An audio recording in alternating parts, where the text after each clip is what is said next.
High বন্ধু, কড়াই গরম হয়ে গেছে, তেল গরম হয়ে গেছে। দেখো, তেজপাতা শুকনো লঙ্কার ফোড়ন দিলাম, তার সঙ্গে একটু সাদা জিরে ফোড়ন দিলাম।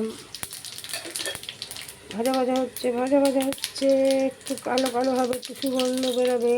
তারপরে যে একটু আলু দিয়ে দিলাম। আলু ভাজা হচ্ছে, আলু ভাজা হচ্ছে।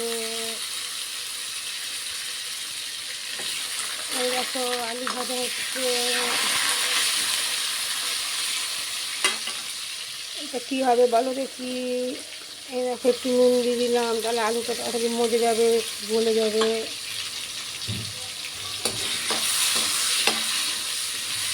আলুটা একটু ভাজা ভাজা হলে এর মধ্যে মশলা পড়বে। আজ রবিবার, আমরা নিরামিষ খাই।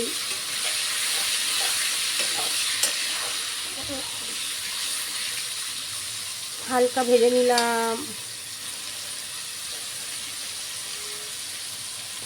এই দেখো, একটু হলুদের গুঁড়ো দিলাম, একটু জিরের গুঁড়ো দিলাম। লঙ্কার গুঁড়ো না দিতে হয় তাই এইটুকুনি দিলাম, একদম এক চিমটে। আর এই দেখো, আজ নিরামিষ, রবিবার রবিবার একটু আদা দিলাম 1 চামচ।